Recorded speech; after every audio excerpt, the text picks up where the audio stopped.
from the marsh, from the foot of misty hills and bogs, bearing God's hatred, Grendel came, hoping to kill anyone he could trap on this trip to High Herot. He moved quickly through the cloudy night, up from his swampland, sliding silently toward that gold-shining hall. He had visited Hrothgar's home before, knew the way, but never, before nor after that night, found Herot defended so firmly, his reception so harsh. He journeyed, forever joyless, straight to the door, then snapped it open, tore its iron fasteners with a touch, and rushed angrily over the threshold.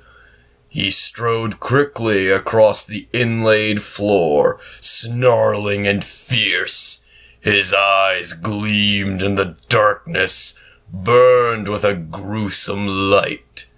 Then he stopped, seeing the hall crowded with sleeping warriors, stuffed with rows of young soldiers resting together.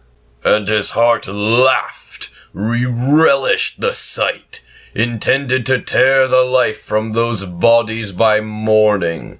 The monster's mind was hot with the thought of food and the feasting his belly would soon know. But fate, that night, intended Grendel to gnaw the broken bones of his last human supper. Human eyes were watching his evil steps, waiting to see his swift, hard claws. Grendel snatched at the first gate he came to, ripped him apart, cut his body to bits with powerful jaws, drank the blood from his veins, and bolted him down, hands and feet. Death and Grendel's great teeth came together, snapping life shut.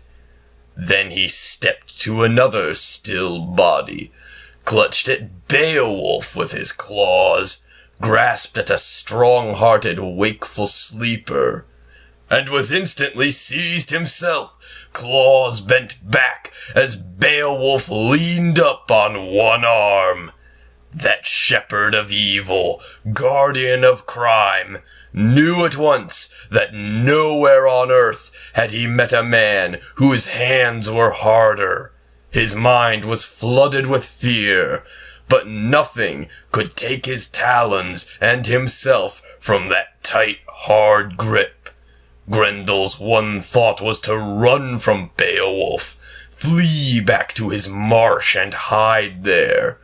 This was a different Herot than the hall he had emptied.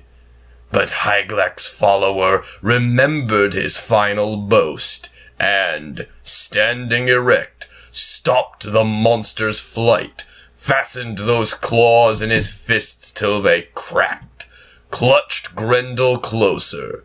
The infamous killer fought for his freedom, wanting no flesh but retreat, desiring nothing but escape. His claws had been caught. He was trapped. That trip to Herot was a miserable journey for the writhing monster. The high hall rang, its roof boards swayed, and Danes shook with terror. Down the aisles the battle swept, angry and wild.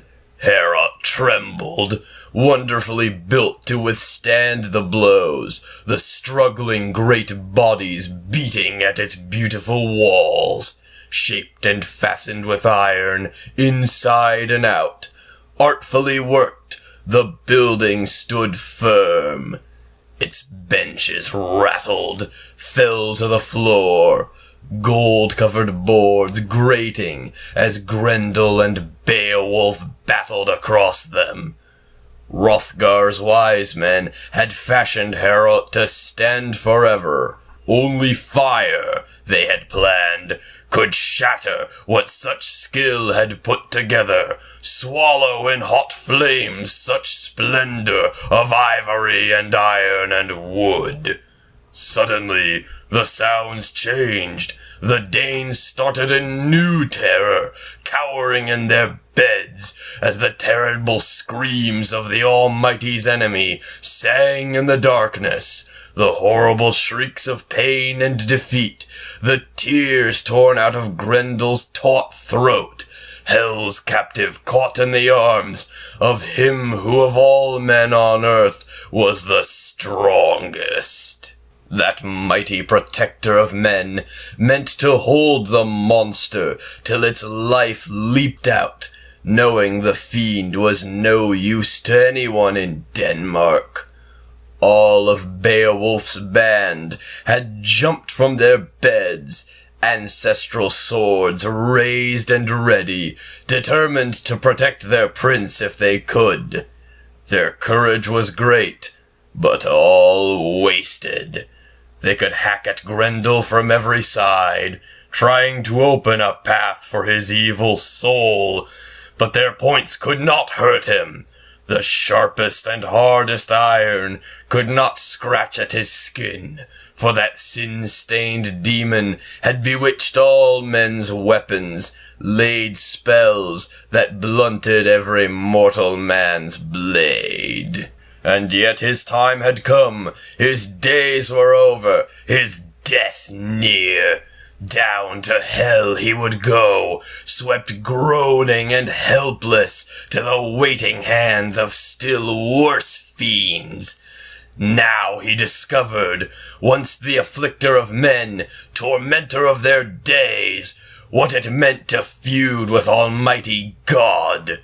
Grendel saw that his strength was deserting him, his claws bound fast, Hygelac's brave follower tearing at his hands. The monster's hatred rose higher, but his power had gone. He twisted in pain, and the bleeding sinews deep in his shoulder snapped, muscle and bone split and broke. The battle was over. Beowulf had been granted new glory. Grendel escaped, but wounded as he was, could flee to his den, his miserable hole at the bottom of the marsh, only to die, to wait for the end of all his days. And after that bloody combat, the Danes laughed with delight. He who had come to them from across the sea, bold and strong-minded, had driven affliction off, purged Herot clean. He was happy now with that night's fierce work. The Danes had been served as he'd boasted he'd serve them. Beowulf, a prince of the Geats, had killed Grendel, ended the grief, the sorrow, the suffering, forced on Hrothgar's helpless people by a bloodthirsty fiend. No Dane doubted the victory, for the proof, hanging high from the rafters where Beowulf had hung it, was the monster's arm, claw and shoulder and all. And then, in the morning, crowds surrounded Herot, warriors coming into that hall from faraway lands, princes and leaders of men hurrying to behold the monster's great staggering tracks. They gaped with no sense of sorrow, felt no regret for his suffering, went tracing his bloody footprints, his beaten and lonely flight, to the edge of the lake, where he dragged his corpse-like way, doomed and already weary of his vanishing life. The water was bloody, steaming, and boiling in horrible, pounding waves. Heat sucked from his magic veins, but the swirling surf had covered his death, hidden deep in murky darkness, his miserable end, as hell opened to receive him. Then young and old rejoiced turned back from that happy pilgrimage, mounted their hard-hooved horses, high-spirited stallions, and rode them slowly toward Herot again, retelling Beowulf's bravery as they jogged along. And over they swore that nowhere on earth, or under the spreading sky, or between the seas, neither south nor north, was there a warrior worthier to rule over men. But no one meant Beowulf's praise to belittle Hrothgar, their kind and gracious king.